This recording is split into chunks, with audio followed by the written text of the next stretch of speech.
நம்மளுடைய சனாதன தர்மத்துல நிறைய தத்துவங்களை எல்லாரும் ஃபாலோ பண்ணிட்டு வந்துட்டு இருக்கோம். இதுல யாருமே எந்த ஒரு நிந்தனையின் பேர்ல எதையும் ஃபாலோ பண்றது கிடையாது. எல்லாருக்குமே அவங்கவங்களுடைய மனசுக்கு என்ன பிடிச்சிருக்கோ அந்த விஷயத்தை தான் ஃபாலோ பண்ணிட்டு வந்துட்டு இருக்கோம். ஏன்னா இறை பக்தி அப்படின்ற ஒரு உணர்வே நமக்குள்ள தன்னால அது ஊற்றெடுத்து வந்தாதான் அது உண்மையான ஒரு அனுபவத்தை நமக்கு கொடுக்கும். அந்த வகையில 41 நாட்கள் விரதம் இருந்து அந்த பெரிய பாதையில கடுமையான பயணத்தை மேற்கொண்டு சபரிமலைக்கு போய் ஞான பீடத்தில் அமர்ந்திருக்கக்கூடிய சாஸ்தாவை நம்ம 18 படிகளில் ஏறி போய் தரிசனம் பண்ண பொழுது அங்கே இருக்கக்கூடிய துவஜஸ்தம்பத்தில் தத்வமசி அப்படின்ற ஒரு வார்த்தை எழுதியிருக்கும். இந்த வாசகம் ரொம்பவே அற்புதமான ஒரு வாசகம். அதாவது 41 நாட்கள் விரதம் இருந்து கடுமையான இந்த பிரம்மச்சரியத்தை கடைப்பிடிக்கிறதுனால நமக்குள்ள ஏற்படக்கூடிய ஒரு இறை உணர்வு, அந்த உணர்வு என்ன சொல்லும்னா ஒவ்வொரு ஜீவாத்மாக்குள்ளேயும் கடவுள் ஐக்கியமாகி இருக்கிறான்ற தத்துவத்தை அது தெரிவிக்கிறது. அதனால தான் ஐயப்ப பக்தர்கள் தங்களுக்குள்ள ஒருத்தருக்கு ஒருத்தரையுமே சுவாமின்னு கூப்பிடுறதும் மற்றவங்களையும் சுவாமியாகவே பார்க்கறதும் ஒரு விஷயமா இருந்துருக்கு. அப்பேற்பட்ட தத்துவத்தை நம்ம எப்போ தெரிஞ்சுப்போம் அப்படின்னா, இந்த மாதிரியான விரதங்களை ஃபாலோ பண்ணும்பொழுது நம்ம உடல் மூலியமாக நம்ம உண்ணக்கூடிய உணவுகள் மூலியமாகவும் நமக்கு உள்ளுக்குள்ளே ஏற்படக்கூடிய ஒரு விஷயம். அதுதான் நம்ம அந்த இடத்துல 18 படி ஏறி ஞான பீடத்தில் இருக்கக்கூடிய ஐயப்பனை தரிசனம் பண்ணும்பொழுது நம்ம மனசுக்குள்ளே ஏற்படக்கூடிய உண்மையான அந்த பக்தின்னு சொல்லலாங்க. அனைவரும் சமம், அனைவரும் அவங்கவங்களுக்கு பிடித்த விஷயத்து மூலியமாக ஃபாலோ பண்ணி இறைவனை அடையிறது தான் நம்மளுடைய ஒரு சன்மார்க்கத்தினுடைய ஒரு வழிகாட்டுதலாகவே அமைஞ்சிருக்குன்னு சொல்லலாம். இப்போ அடுத்தபடியாக கலைமாமணி வீரமணி ராஜு அவர்கள் இந்த பிரம்மச்சரிய விரதத்தை கடைபிடிக்கும் முறைகளில் இன்னைக்கு என்ன விஷயம் சொல்லவிருக்கார் அப்படின்றத நம்ம தெரிஞ்சுக்கலாம். இதில் இன்னைக்கு என்ன விஷயம் நமக்கு சொல்லிக் கொடுக்க போறார் அப்படின்னு பார்த்தீங்கன்னா, ஐயப்பனுடைய விரத முறைகள் ஃபாலோ பண்ணும்போது நிறைய விஷயங்கள் நம்ம டேர்ம்ஸ்ல நம்ம காதில் கேட்டது உண்டு. கன்னி பூஜை அதில் ஒரு விஷயம். இந்த கன்னி பூஜைனா என்ன அப்படின்ற ஒரு விஷயம், இந்த கன்னி பூஜையே ஐயப்பனுக்கு அவசியம் அப்படின்ற ஒரு விஷயத்தை பற்றி இன்னைக்கு நாம் தெரிஞ்சுக்கவிருக்கும். வாங்க கலைமாமணி வீரமணி ராஜு அவர்கள் என்ன சொல்றான்றதை கேட்கலாம். சுவாமியே சரணமையப்பா, ஏற்றிவிடப்பா ஐயப்பா தொகுப்பிலே நாம் இருமுடி நிறைத்து சபரிமலைக்கு கிளம்புகிற தருணம். இப்போ இது நடுவில் ஒரு சின்ன இடைச்செருகலாக இந்த விரதம் இருக்கும் பொழுது நிறைய குருசாமிகள் கன்னி பூஜை கண்டிப்பா பண்ணணும், இவ்வளோ பேர் கூப்பிடணும், இவ்வளோ செலவு பண்ணணும், இதை பண்ணணும் அதை பண்ணணும்னு சொல்லியிருப்பாங்க. இதில் நிறைய பேருக்கு அனுபவம் இருக்கலாம். குருசாமி சொன்னது தப்பு இல்லை, கன்னி பூஜை பண்றது தப்பு இல்லை. ஆனா இந்த விரலுக்கேற்ற வீக்கம் சொல்லுவாங்க, நமக்கு என்ன முடியுமோ அதை பண்ணலாம். ஆனா ஒரு விஷயம் குருசாமிகள் சொன்னதெல்லாம் அன்னிலேருந்து இன்னி வரைக்கும், கன்னி பூஜையில் ஐயப்பன் வருவதாக சத்தியம். எந்த கன்னி பூஜை நடந்தாலும் சரி ஐயப்பன், இப்போ ஐயப்பனுக்கு நிறைய வேஷம் தேவையில்லை. ஐயப்பன் எங்கு வேண்டுமானாலும் இருப்பார். எங்கும் ஐயப்பனே, எல்லாம் ஐயப்பனே, எங்கும் ஐயப்பனே, எல்லாம் ஐயப்பனே, எதிலும் ஐயப்பனே, எதிலும் ஐயப்பனே, இந்த புவனம் ஐயப்பனே, எல்லாம் ஐயப்பனே, இந்த புவனம் இந்த உலகம் ஐயப்பனே. ஐயப்பன் எல்லா இடத்துலையும் வியாபித்திருக்கிறார். அதனால எங்க வீட்டுக்கு கன்னிசாமி பூஜைக்கு வந்தா அப்போ அந்த வீட்டுக்கு போக மாட்டாரா சார், இந்த வீட்டுக்கு போக மாட்டாரா? ஐயப்பனுக்கு அந்த கன்வென்ஸ் எல்லாம் தேவையில்லை. ஐயப்பனுக்கு ஃப்ளைட் தேவையில்லை, ட்ரெயின் தேவையில்லை. ஐயப்பனுடைய சக்தி எல்லா பூஜைகளிலும் இருக்கும் என்பது உண்மை, நிதர்சனமான உண்மை. இன்னொன்னு, கண்டிப்பாக ஐயப்பன் அந்த அன்னதானத்தில் கலந்து கொண்டு சாப்பிடுவார் என்பது சத்தியம். இதை விட நான் தெளிவா சொல்ல முடியாது. இதற்கு ஒரு அற்புதமான ஒரு உதாரணம் உண்டு. சரி, இப்ப அந்த கன்னிசாமி பூஜையை பண்ணிதான் ஆகணுமா அப்படின்னு நிறைய பேர் எங்கிட்ட கேட்பாங்க. சார் எனக்கு வசதியே இல்லை சார், நான் எப்படி சார் கன்னிசாமி பூஜை பண்றது?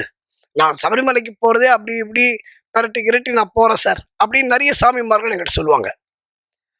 கவலையே படாதீங்க, கன்னி பூஜை பண்ணாதான் சபரிமலையில ஐயப்பன் தரிசனம் கொடுப்பார் அப்படின்னு கிடையாது. சில பேர் சொல்றாங்க கன்னி பூஜை பண்ணாதான் நல்லது. சரி, ஒரு ஐயப்பனுக்கு ஒரு பூஜை பண்றதுல தப்பு இல்லை நம்ம வீட்டுல. அத மாதிரி ஒரு நிலைமை வந்தால் கன்னி பூஜை நடத்த வேண்டும், நடத்தித்தான் ஆக வேண்டும் என்று கன்னிசாமி ஆசைப்பட்டால் ஒரு வழி இருக்கு. உங்க வீட்டுல பூஜை பண்ணுங்க.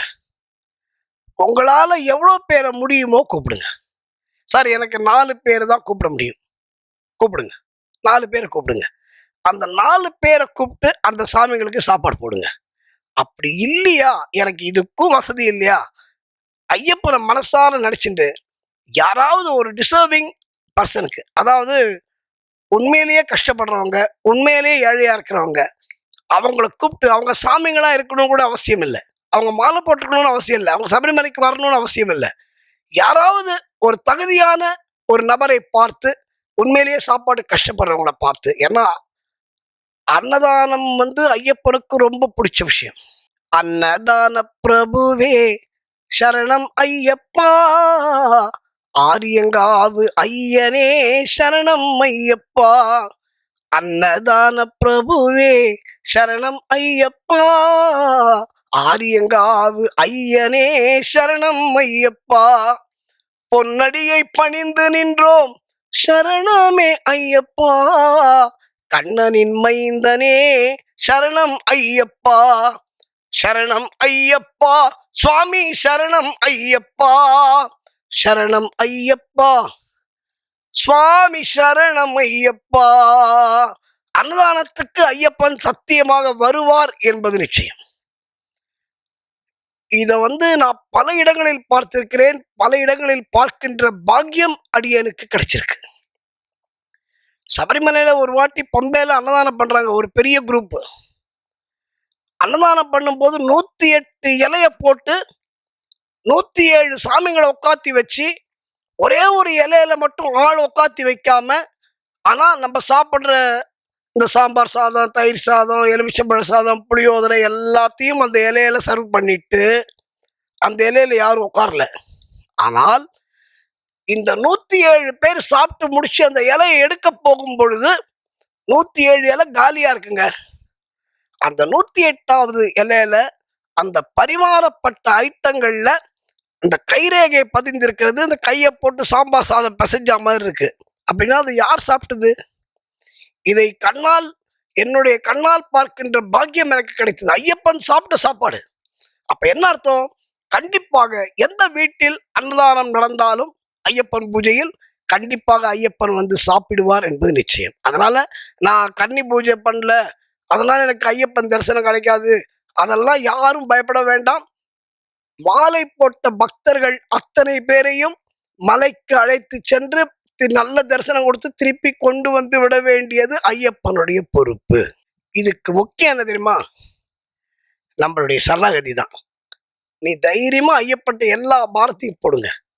ஐயப்பா, நீ தான் பார்த்துக்கணும், எனக்கு வேற வழியே இல்லை அப்படின்னா, வாழ்க்கை படகு ஆடி ஓடுகின்றதே, போகும் பயணம் எங்கே நான் அறியேனே, என் வாழ்க்கை படகு ஆடி ஓடுகின்றதே, போகும் பயணம் எங்கே நான் அறியேனே, கரையை பார்க்கிறேன் எதுவும் தெரியல, அலையை பார்க்கிறேன் அதுவும் அடங்கல, ஐயப்பா உன்னை தவிர எனக்கு வேறு துணை இல்ல, சுவாமி ஐயப்பா சரணம் ஐயப்பா, சகலமும் எனக்கு உன் சபரிதானப்பா, என் உயிரில் கலந்து நாவில் பாடும் என் ஐயப்பா, உன்னை தெய்வம் என்பதா குருநாதன் என்பதா, எங்களை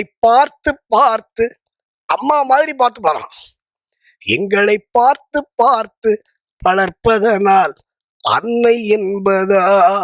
அன்பர்களே, நம்மளோட நம்ம அப்பாவா, நம்ம அண்ணாவா, நம்ம அம்மாவா, நம்ம தாத்தாவா, நம்ம நண்பனா, கூடவே ஐயப்பன் உங்கள் வாழ்வில் இருப்பார் என்பது நிச்சயம். மற்ற விஷயங்களை நாம் நாளை சிந்திப்போம். சுவாமியே சரணம் ஐயப்பா. என்ன நேயர்களே, கன்னி பூஜைனா என்ன அப்படின்றத நாம இன்னைக்கு தெரிஞ்சுக்கிட்டோம். இப்போ அடுத்ததாக Shri Sankara Vidyalaya matriculation higher secondary school குழந்தைகள் ஊரப்பாக்கத்துலேருந்து வந்திருந்து நமக்காக அழகாக அவர்கள் பிஞ்சு கைகளில் தாளங்களை வச்சு அந்த குழந்தைகள் தன்னோட பிஞ்சு கரங்களால மிருதங்கம், டோல்கி எல்லாம் வாசிச்சு ரொம்பவே அற்புதமாக ஒரு குழுவினரா சேர்ந்து நமக்காக ஐயப்பனுடைய பஜனைகளை பாடிட்டு இருக்காங்க. இன்னைக்கு என்ன பஜனை பாடல் பாடவிருக்காங்க அப்படின்றத வாங்க கேட்கலாம். சரணம் ஐயப்ப சுவாமி, சரணம் ஐயப்ப சுவாமி, சரணம் ஐயப்ப சுவாமி, சரணமையா. சரணம் ஐயப்ப சுவாமி, சரணம் ஐயப்ப சுவாமி, சரணம் ஐயப்ப சுவாமி, சரணமையா. சரணம் ஐயப்ப சுவாமி, சரணம் ஐயப்ப சுவாமி, சரணம் ஐயப்ப சுவாமி, சரணமையா. சரணம் ஐயப்ப சுவாமி, சரணம் ஐயப்ப சுவாமி, சரணம் ஐயப்ப சுவாமி, சரணமையா. சரணம் ஐயப்ப சுவாமி, சரணம்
சுவாமியே சரணமையப்பா.